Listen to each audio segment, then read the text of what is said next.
Welcome to my YouTube channel. இந்த வீடியோவில் பார்க்க போகிறது 10th Social Science Unit 2ல உள்ள சென்ட்ரல் கவர்மெண்ட் பற்றி தான்.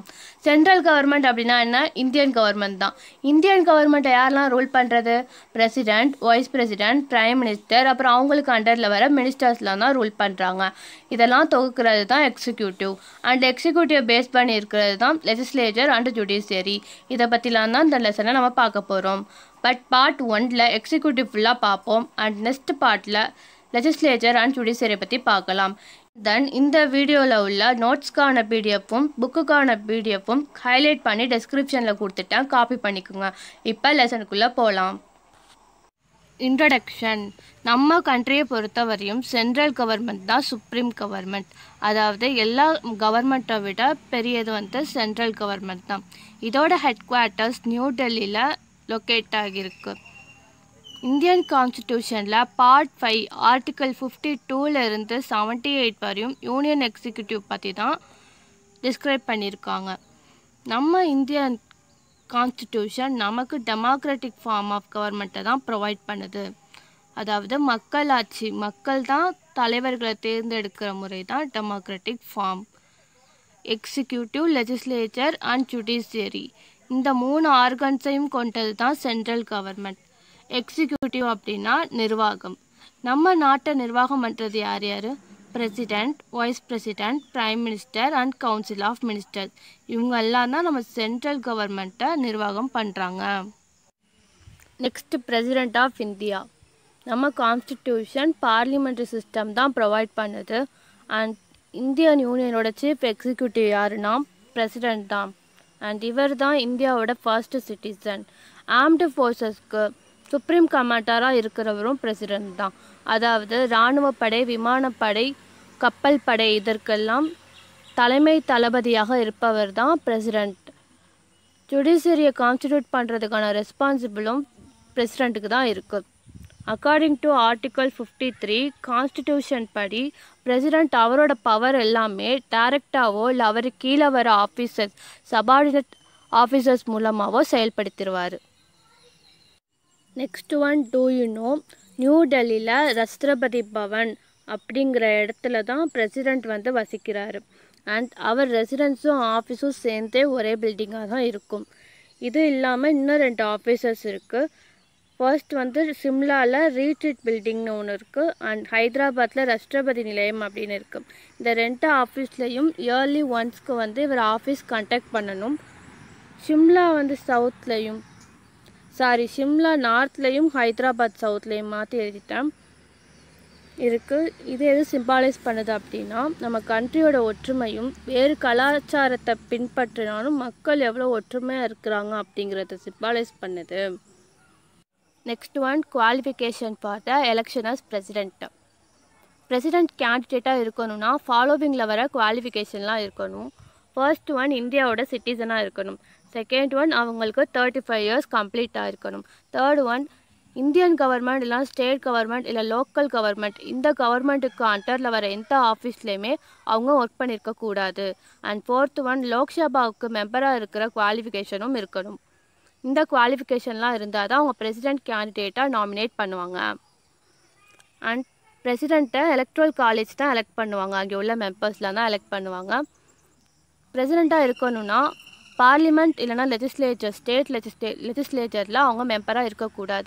இன்கேஸ் அப்படி மெம்பராக இருந்தாலும் பிரசிடெண்ட்டாக ஆன உடனேயே அந்த எம்பி பதவி வெக்கேட் ஆகிடும், காலி ஆகிடும். Next one, election of president. பிரசிடெண்ட்டை எப்படி எலெக்ட் பண்ணுவாங்க அப்படின்னு பார்ப்போம். எலக்ட்ரல் காலேஜ் தான் சிங்கிள் டிரான்ஸ்ஃபரபிள் ஓட் மூலமாக எலெக்ட் பண்ணுவாங்க. எலக்ட்ரல் காலேஜ் அப்படின்னா தேர்தல் கல்லூரி. இதில் யார் யார் வருவாங்கன்னா மெம்பர் ஆஃப் பார்லிமெண்ட் அண்ட் ஸ்டேட்ஸோட member, national capital territory, Delhi and Puducherry இதில் உள்ள மெம்பர்ஸ்லாம் உள்ளவங்க தான் எலக்ட்ரல் காலேஜ். இவங்கெல்லாம் சேர்ந்து தான் பிரசிடெண்ட்டாக எலெக்ட் பண்ணுவாங்க. அண்ட் ஒன்ஸ் பிரசிடெண்ட்டாக அவங்க பதவி ஏற்கும்போது அந்த பதவியேற்பு உறுதிமொழி இருக்குல்ல, அது சீஃப் ஜஸ்டிஸ், இந்தியாவோட சீஃப் ஜஸ்டிஸ் தான் சொல்லுவாங்க.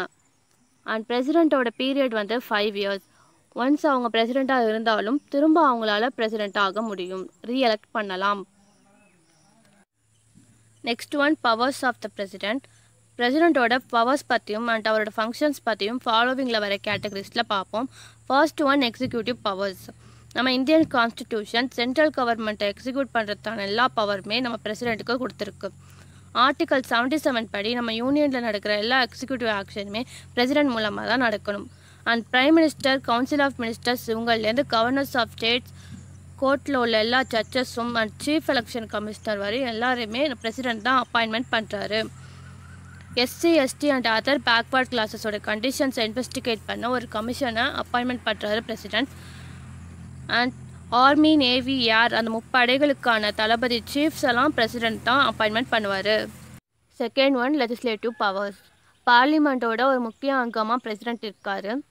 அண்ட் தென் ஜென்ரல் எலெக்ஷனுக்கு அப்புறம் பார்லிமெண்ட்டில் நடக்கிற ஃபஸ்ட்டு செஷனை பிரசிடெண்ட் தான் இனாக்ரேட் பண்ணி வைப்பார். அண்ட் ஆல்சோ ஒவ்வொரு இயர்லேயும் ஃபஸ்ட்டு செஷனோட பிகினிங்கில் இவர் தான் இனாக்ரேட் பண்ணுவார். பெர் இயருக்கு 2 டைம் பார்லிமெண்ட்டை பிரசிடெண்ட் கூட்டலாம். அண்ட் ஏதாவது லா பெண்டிங்கில் இருந்தது அப்படின்னா ஹவுசஸ்க்கு இவர் மெசேஜ் சென்ட் பண்ணலாம். எந்த ஒரு சட்டம் நடைமுறைக்கு கொண்டு வந்தாலும் அதுக்கு பிரசிடெண்ட்டோட பெர்மிஷன் தேவை. அண்ட் ஏதாவது மணி பில்ஸ் வந்து இன்ட்ரடியூஸ் பண்ணணும் அப்படின்னா பார்லிமெண்ட்டில் இவரோட அப்ரூவல் இல்லாமல் பண்ண முடியாது. பார்லிமெண்ட்டில் ஒரு கூட்டம் நடந்துக்கிட்டு இருக்கு அப்படின்னா அதை டெர்மினேட் முடிக்கிறதுக்கான அந்த அதிகாரம் பிரசிடெண்ட்டுக்கு இருக்குது. லோக்சபாவோட அந்த எக்ஸ்பைரி டேர்ம் முடிகிறதுக்குள்ளேயே அது கலைக்கிறது இருந்தால் பிரசிடெண்ட்டால் கலைக்க முடியும். ஹவுசஸில் ஏதாவது கம்யூனிட்டி காலியாக இருந்தது அப்படின்னா literature, science, sports, arts and social service இந்த பக்கத்துலேருந்து ஒரு 12% ராஜ்யசபாவுக்கு நாமினேட் பண்ணுவார். அண்ட் 2% ஆங்கிலோ இந்தியா கம்யூனிட்டிலேருந்து லோக்சபாவுக்கு நாமினேட் பண்ணுவார். Third one financial power. Finance minister central கவர்மெண்ட்டோட ஆனுவல் பட்ஜெட்டை பிரசிடெண்ட் பெர்மிஷன் கொடுத்தா மட்டும்தான் லோக்சபாவில் ப்ரெசென்ட் பண்ணுவார். அண்ட் இந்தியன் கான்ஸ்டிடியூஷன் அவசர கால நிதியை வந்து பிரசிடெண்ட்டுக்கு தான் வழங்கியிருக்கு. அண்ட் இவரோட ரெக்கமெண்டேஷன் இல்லாமல் எந்த மானியமும் செயல்படுத்த முடியாது. ஒவ்வொரு 5 வருடத்திற்கும் ஃபினான்ஸ் கமிஷனை கான்ஸ்டியூட் பண்ணுவார். அப்படி இல்லைனா ஸ்டேட் டிமாண்டை பொறுத்து ரெவன்யூஸ்லாம் சென்டருக்கும் ஸ்டேட்டுக்கும் டிஸ்ட்ரிபியூட் பண்ணிடுவார். Fourth one judicial power. Article 72 படி ஒரு கோர்ட் வழங்கின தீர்ப்பை இல்லைனா தண்டனையை கூட்டவோ குறைக்கவோ இல்லை தள்ளி வைக்கவோ பிரசிடெண்ட்டுக்கு அதிகாரம் இருக்குது. அண்ட் இவர் செய்கிற எந்த ஒரு பர்ஃபார்மன்ஸ்க்கும் கோர்ட்டுக்கு பதில் சொல்லணும்னு அவசியம் இல்லை. பட் இவர் மேலே ஒரு தப்பு இருக்கா அப்படின்னு பார்லிமெண்ட் ப்ரூவ் பண்ணாங்க அப்படின்னா அப்போ இவர் கோர்ட்டுக்கு பதில் சொல்லி தான் ஆகணும். Fifth one military powers.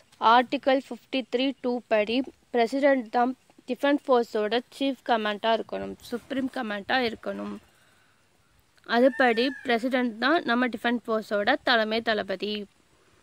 And நம்ம நாட்டுக்காக இன்னொரு நாட்டு மீது வார் தொடுக்கிறதுக்கும் இல்லை நம்ம நாட்டை பீஸ்ஃபுல்லாக வச்சுக்கிறதுக்கும் பிரசிடெண்ட்டுக்கு பவர்ஸ் இருக்குது. Sixth one diplomatic powers. Diplomatic powers அப்படின்னா ராஜதந்திர அதிகாரங்கள் அப்படின்னு சொல்லுவாங்க. அண்ட் டிப்ளமேட்ஸ் அப்படின்னா தூதுவர்கள். இந்திய தூதுவர்களை பிரசிடெண்ட் தான் அப்பாயின்மெண்ட் பண்ணுவார். அது மட்டும் இல்லாமல் ஃபாரின்லேருந்து வர டிப்ளமேட்ஸையும் ரிசீவ் பண்ணுவார். அண்ட் ஃபாரின் ஸ்டேட்ஸோடு நடக்கிற எல்லா ஒப்பந்தங்களுமே பிரசிடெண்ட்ஸ் நேமில் தான் நடக்கும். Seventh one emergency powers. இது ஃபஸ்ட் லெசன்லேயே ப்ரீஃபாக பார்த்துட்டோம். அண்ட் டூ யூ நோ பிரசிடெண்ட்டோட ரூல் அதிகபட்சமாக நடந்த இடம் எது கேட்டிங்கன்னா கேரளா அண்ட் பஞ்சாப் 2 மாநிலத்திலையுமே 9 டைம்ஸ் இது வரையும் பிரசிடெண்ட்டோட ரூல் நடந்திருக்கு. Next one removal of president. பிரசிடெண்ட்டுக்கான பீரியட் டைம் 5 years தான். அண்ட் இவர் ரிசைன் பண்ணணும் அப்படின்னா வைஸ் பிரசிடெண்ட் பார்வையில் லெட்டர் எழுதி கொடுத்துட்டு ரிசைன் பண்ணலாம்.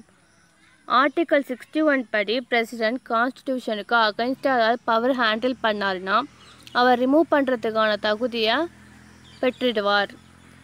அண்ட் இவரை ரிமூவ் பண்ணுறதுக்கான சொல்யூஷன்ஸ் வந்து பார்லிமெண்ட்டில் தான் முடிவெடுக்கணும். அங்கே உள்ள மெம்பர்ஸில் 4ல் 3 பங்கு பேர் சப்போர்ட் பண்ணாங்க அப்படின்னா பிரசிடெண்ட்டை ரிமூவ் பண்ணலாம். அண்ட் பிரசிடெண்ட்டோட ரூல் பீரியட் முடிஞ்சாலும் அவருக்கு அப்புறம் பிரசிடெண்ட்டாக ஒருத்தர் பொறுப்பேற்றுக்கிற வரையும் அவர் அந்த அதிகாரத்தை பயன்படுத்தலாம். Next one privileges of the president. Privileges அப்படின்னா சலுகைகள். ஆர்டிகல் 361(1) படி பிரசிடெண்ட் எந்த ஒரு செயல் செஞ்சாலும் கோர்ட்டுக்கு பதில் சொல்லணுங்கிற அவசியம் கிடையாது. அதுதான் இந்த ஆர்டிக்கல் சொல்லுது. Next one vice president. நம்ம கண்ட்ரியோட second highest officer vice president தான். அண்ட் அஃபிஷியல் ரேங்க் படி பிரசிடென்ட்டுக்கு அடுத்து வரவரும் வைஸ் பிரசிடென்ட் தான். அமெரிக்கன் வைஸ் பிரசிடென்ட் போலவே இந்தியன் வைஸ் பிரசிடென்ட்டும் இருக்காரு. ஆர்டிகல் 63ல் வைஸ் பிரசிடென்ட்டை பற்றி சொல்கிறாங்க. அண்ட் ஸ்டேட்டோட பொலிட்டிக்கல் கண்டினியூட்டியை மெயின்டைன் பண்ணுறதுக்கு தான் இந்த ஆஃபீஸ் க்ரியேட் பண்ணாங்க. வைஸ் பிரசிடென்ட்டுக்கான குவாலிஃபிகேஷனும் பிரசிடென்ட் குவாலிஃபிகேஷன் போல தான் சிட்டிசனாக இருக்கணும், 35 இயர்ஸ் கம்ப்ளீட் பண்ணியிருக்கணும், கவர்மெண்ட் அண்டரில் வர எந்த ஆஃபீஸ்லேயுமே ஒர்க் பண்ணக்கூடாது, பிரசிடென்ட்டுக்கு லோக்சபா மெம்பருக்கான தகுதி இருக்கணும், அண்ட் வைஸ் பிரசிடென்ட்டுக்கு ராஜ்யசபா மெம்பருக்கான தகுதி இருக்கணும். Next one election and term of the vice president. Vice president டேர்மும் 5 இயர்ஸ் தான். ஆர்டிகல் 66(1) படி பிரசிடென்ட்டை எப்படி இன்டைரக்டாக எலெக்ட் பண்ணமோ அதே மாதிரி தான் வைஸ் பிரசிடென்ட்டையும் எலெக்ட் பண்ணுவோம். எலக்ட்ரல் காலேஜில் உள்ள பார்லிமெண்ட் மெம்பர்ஸ் தான் எலெக்ட் பண்ணுவாங்க. அண்ட் வைஸ் பிரசிடென்ட் ரிசைன் பண்ணாலோ இல்லை இறந்துட்டாங்க அப்படின்னா இல்லை ரிமூவ் பண்ணிட்டோம் அப்படின்னா டெர்மினேட் பண்ணலாம். அண்ட் வைஸ் பிரசிடென்ட்டை ரீஎலெக்ட் பண்ண முடியும். இந்தியன் கான்ஸ்டிடியூஷன் வைஸ் பிரசிடென்ட்டை எலெக்ட் பண்ணுற மெக்கானிசத்தை ப்ரொவைட் பண்ணாதனால எப்போ வேணாலும் எலெக்ஷன் பண்ணி வைஸ் பிரசிடென்ட்டை செலக்ட் பண்ணுவாங்க. அண்ட் புதிய வைஸ் பிரசிடென்ட் வர வரையும் சேர்மன் ஆஃப் ராஜ்யசபா தான் வைஸ் பிரசிடென்ட்டுக்கான ஒர்க்கை பார்ப்பாரு. Next one removal of the vice president. House of people ஒப்புதல் கொடுத்ததுக்கு அப்புறம் கவுன்சில் ஆஃப் ஸ்டேட்ஸில் உள்ள மெம்பர்ஸ் மெஜாரிட்டியாக வைஸ் பிரசிடென்ட்டை ரிமூவ் பண்ணலான்னு சப்போர்ட் பண்ணாங்க அப்படின்னா வைஸ் பிரசிடென்ட்டை ரிமூவ் பண்ணலாம். வைஸ் பிரசிடென்ட்டை ரிமூவ் பண்ணுறதுக்கு 14 டேஸ் முன்னாடியே அவருக்கு நோட்டீஸ் கொடுத்துடணும். அதுக்கப்புறம் தான் வைஸ் பிரசிடென்ட்டை ரிமூவ் பண்ணுற ஃபார்மாலிட்டிஸ் தான் இவங்க கண்டினியூ பண்ணணும். Next functions of the vice president. ராஜ்யசபாவோட எக்ஸ் அஃபிஷியோ சேர்மன் தான் வைஸ் பிரசிடென்ட். அண்ட் இவரோட செவரல் ஃபங்க்ஷன்ஸை பற்றி பார்ப்போம். ஃபர்ஸ்ட் ஒன் ராஜ்யசபா நடவடிக்கைகளை இவர் தான் ரெகுலேட் பண்ணணும். அங்கே உள்ள ஆர்டரையும் இவர் தான் டிசைட் பண்ணணும். அண்ட் அங்கே எழும்புகிற தீர்மானம் ப்ளஸ் கொஸ்டின்ஸை பற்றி இவர் தான் டிசைட் பண்ணணும். அண்ட் ராஜ்யசபாவில் ஏதோ ஒரு பிரச்சனை வந்துருச்சு அப்படின்னா அதை சஸ்பெண்ட் பண்ணுறதுக்கான பவர் வைஸ் பிரசிடென்ட்டுக்கு இருக்குது. அண்ட் வேரியஸ் கமிட்டிஸ்க்கு அவங்க எப்படி செயல்படணும் அப்படிங்கிற இஷ்யூஸை இவர் தான் டைரக்ட் பண்ணுவார். அண்ட் லாஸ்ட் பாயிண்ட், பிரசிடென்ட்க்கு உடம்பு தெரியல, அவரால் அவர் பணிகளை செய்ய முடியல அப்படின்னா அப்போ வைஸ் பிரசிடென்ட் பிரசிடென்ட்டோட பணிகளையும் சேர்த்து செய்யலாம். அண்ட் இல்லைனா அவங்க ரிசைன் பண்ணிட்டாங்க, இல்லைனா இறந்துட்டாங்க, இல்லை ரிமூவ் பண்ணிட்டாங்க அப்படின்னா ஒரு 6 மந்த் டியூரேஷனுக்கு பிரசிடென்ட்டோட ஒர்க்கை வைஸ் பிரசிடென்ட் பார்க்கலாம். Next one do you know casting vote. ராஜ்யசபாவில் பில்க்கு ஓட் போடும்போது மெம்பர்ஸ் சரிசமமாக ஓட் போட்டாங்க அப்படின்னா ஆர்டிகல் 100 படி வைஸ் பிரசிடென்ட் அவர் ஓட் போடலாம். அந்த பில்க்கு ஃபேவராகவும் போடலாம், இல்லைனா அகைன்ஸ்டாகவும் போடலாம். அவரோட ஒரு ஓட்டு தான் அது நடைமுறைக்கு கொண்டு போகிறதும் போகாமல் இருப்பதும் தீர்மானிக்கும். அண்ட் அவர் எதை டிசிஷன் எடுத்தாலும் அங்கே யாரும் அப்போஸ் பண்ண முடியாது. அண்ட் செகண்ட் ஒன், இப்போ பிரசிடென்ட் அண்ட் வைஸ் பிரசிடென்ட்டோட 2 பதவியுமே வேக்கண்ட்டாக இருந்தால் இந்தியாவோட சீஃப் ஜஸ்டிஸ் தான் பிரசிடெண்ட்டாக தேர்ந்தெடுக்கலாம். அதுபடி 1969ல் chief justice of India M Hidayatullah பிரசிடெண்ட்டாக அப்பாயிண்ட் பண்ணப்பட்டிருக்காரு. Next one prime minister. Article 74(1) படி மினிஸ்டர்ஸ்க்கு ஹெட்டாகவும் பிரசிடெண்ட்டுக்கு அட்வைசராகவும் இருப்பார் prime minister. And advisor reconsider பண்ண சொல்லி டைரக்ட் பண்ணுவார். அப்படியே ரீகன்சிடர் பண்ண அட்வைஸ் படி தான் இவர் நடந்துக்கணும். இந்தியன் பிரைம் மினிஸ்டர் போஸ்ட் வந்து வெஸ்ட்மின்ஸ்டர் இங்கிலாந்து கான்ஸ்டிடியூஷன்லேருந்து தான் அடாப்ட் பண்ணாங்க. லோக்சபாவில் மெஜாரிட்டி பார்ட்டியில் இருக்க லீடர் தான் பிரைம் மினிஸ்டராக பிரசிடென்ட் அப்பாயிண்ட் பண்ணுவார். அண்ட் அதர் மினிஸ்டர்ஸை பிஎம்மோட அட்வைஸ் படி பிரசிடென்ட் அப்பாயின்மெண்ட் பண்ணுவார். லோக்சபாவில் எந்த பார்ட்டியுலையும் மெஜாரிட்டி இல்லை அப்படின்னா பிரசிடென்ட் அவரே ஒரு லீடராக க்ரியேட் பண்ணி மினிஸ்ட்ரியை ஃபார்ம் பண்ண சொல்லுவார். அதுக்கப்புறம் அவங்களுக்கான பதவி பிராமணம் அண்ட் சீக்ரெசியை பற்றி பிரசிடென்ட் தான் நடத்துவார். இவங்களோட சேலரிஸும் படிக்காசுகளை பற்றி பார்லிமெண்ட் தான் முடிவு பண்ணும். மினிஸ்டர் இப்போது மெம்பர் ஆஃப் பார்லிமெண்ட்டாக இல்லை அப்படின்னா அவங்க மினிஸ்டர் ஆனதுக்கப்புறம் 6 மந்த்துக்குள்ளே பார்லிமெண்ட்டோட மெம்பராக ஆகிடணும். அண்ட் லோக்சபாவோட ரெஸ்பான்சிபிளாக மினிஸ்டர்ஸ்லாம் இருப்பாங்க. Next one duties and functions of prime minister. Article 78 தான் இவங்களோட டியூட்டிஸை பற்றியும் ஃபங்க்ஷன்ஸ் பற்றியும் சொல்லும்.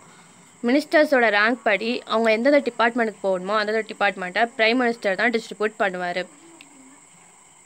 கேபினட் மீட்டிங்கோட எஜெண்டா அண்ட் டேட்ஸை பிரைம் மினிஸ்டர் தான் டிசைட் பண்ணுவார். அண்ட் தேர்ட் பாயிண்ட் வந்து கேபினட்டுக்கும் அதர் மினிஸ்டர்ஸ்க்கும் பிரைம் மினிஸ்டர் தான் ஹெட்டாக இருப்பார். இன்கேஸ் கேபினட் மீட்டிங் கன்வே பண்ண முடியலை அப்படின்னா 2-3 சீனியர்ஸ் வச்சு கன்சல்ட் பண்ணிக்குவார் பிரைம் மினிஸ்டர். அண்ட் மினிஸ்டர்ஸோட ஒர்க்கை சூப்பர்வைஸ் பண்ணுறது பிரைம் மினிஸ்டர் தான். எந்த முடிவு எடுத்தாலும் பிரசிடெண்ட்டை கன்வே பண்ணிவிட்டு அவரோட முடிவுக்கு அப்புறம் தான் பிரைம் மினிஸ்டர் எந்த முடிவும் எடுப்பார். பிரசிடெண்ட்டுக்கும் மினிஸ்டர்ஸுக்கும் ஒரு பாலமாக இருக்கவர் தான் prime minister. And prime minister தான் நேஷன்ஸோட leader plus chief spokesmans of the country. International கான்ஃபரன்சஸ்லாம் பிரைம் மினிஸ்டர் தான் எடுப்பார். அந்த இன்டர்நேஷ்னல் கான்ஃபரன்ஸ் என்னென்னா commonwealth and non aligned nations and SAARC nations. Next one council of ministers. லோக்சபாவில் டோட்டல் மெம்பராக மினிஸ்டர்ஸும் பிரைம் மினிஸ்டர்ஸை சேர்த்தும் 15% தான் இருக்கணும் அப்படிங்கிறத இந்தியன் கான்ஸ்டிடியூஷன் ரெஸ்ட்ரிக்ட் பண்ணுது. Next one categories of ministers. Rank படி 3 வகையாக பிரிஞ்சிருக்காங்க. Cabinet ministers, ministers of state and deputy minister. Cabinet ministers senior மினிஸ்டர்ஸை கொண்ட ஒரு குழு தான் கேபினட் அப்படின்னு சொல்லுவாங்க. கவர்மெண்ட்டோட இம்பார்ட்டன்ட் டெசிஷன்ஸ்லாம் கேபினெட் தான் முடிவு பண்ணும். ஒரு கான்ஸ்டிடியூஷனை அமெண்ட் பண்ணால் கூட கேபினட் மினிஸ்டர்ஸ் தான் அதுக்கு அருவியாக விளக்குவாங்க. ஃபினான்ஸ் பில்ஸ் பற்றி கேபினெட் தான் அதை ஆர்ஜென்ட் பண்ணி பிரசிடெண்ட்டோட ரெக்கமெண்டேஷனோட லோக்சபாவில் இன்ட்ரடியூஸ் பண்ணுவாங்க. இன்டர்நேஷ்னல் ட்ரீட்டிஸும் இவங்க தான் அப்ரூவ் பண்ணணும். அண்ட் வேரியஸ் கண்ட்ரீஸ்க்கு போகிற அம்பாசடர்ஸ் தூதுவர்களை இவங்க தான் அப்பாயின்மெண்ட் பண்ணுவாங்க. Second one ministers of state. இவங்க தான் ரேங்க் படி செகண்ட் கேட்டகரி. மினிஸ்டர்ஸோட சார்ஜஸும் இவங்க தான் எடுத்துக்குவாங்க. மினிஸ்ட்ரிஸோட சார்ஜஸும் இவங்க தான் எடுத்துக்குவாங்க. பட் கேபினட்டோட மீட்டிங்ஸில் இவங்க பார்ட்டிசிபேட் பண்ண முடியாது. And third one deputy ministers. இருக்கிறதுலே லோயஸ்ட் ரேங்க் மினிஸ்டர்ஸ் இவங்க தான். அண்ட் இவங்களோட டியூட்டிஸ் என்ன அப்படின்னா ministers of cabinet or state அவங்க கொடுக்குற அந்த ஒர்க்கை கரெக்டாக பர்ஃபார்ம் பண்ணுறது தான். அண்ட் இதோட போதும். இப்போ அந்த லெசனை சும்மா ரீகால் பண்ணுவோம். இன்றைக்கி என்னென்ன பார்த்துருக்கோம் அப்படின்னா சென்ட்ரல் கவர்மெண்ட் அப்படின்னா என்னங்கிற இன்ட்ரோடக்ஷன் பார்த்துருக்கோம். இந்த டேபிள் கடைசியாக பார்க்கலாம். அப்புறம் பிரசிடெண்ட், அவரோட குவாலிஃபிகேஷன்ஸ், அவரோட பவர்ஸ், அவர் எப்படி எலெக்ட் பண்ணுறது, எப்படி ரிமூவ் பண்ணுறது, அப்புறம் அவரோட ப்ரிவிலேஜஸை பார்த்தோம். அண்ட் செகண்ட் வைஸ் பிரசிடெண்ட் பற்றியும் அவரோட குவாலிஃபிகேஷன், எலெக்ஷன், டேர்ம்ஸ் அண்ட் ரிமூவலை பற்றி பார்த்தோம். அப்புறம் பிரைம் மினிஸ்டர்ஸ் பற்றியும் அவங்க கவுன்சில் ஆஃப் மினிஸ்டர்ஸ் பற்றியும் பார்த்தோம். இவரோட டியூட்டிஸ், ஃபங்க்ஷன்ஸ் எல்லாம் பார்த்தோம். இன்றைக்கி இவ்வளோ தான் பார்த்துருக்கோம். இது ஃபுல்லாக எக்ஸிக்யூட்டிவ் அண்டரில் வரும். நெக்ஸ்ட்டு பார்லிமெண்ட் ஆர் லெஜிஸ்லேச்சர் பற்றியும் ஜுடிஷியரி பற்றியும் நெக்ஸ்ட் பார்ட்டில் பார்க்கலாம். என் சேனலை சப்ஸ்கிரைப் பண்ணுங்கள், கூடவே பெல் பட்டனை ப்ரெஸ் பண்ணுங்கள். இந்த வீடியோ உங்களுக்கு பிடிச்சிருந்தா லைக் பண்ணுங்கள், கமெண்ட் பண்ணுங்கள், மறக்காமல் ஷேர் பண்ணுங்கள்.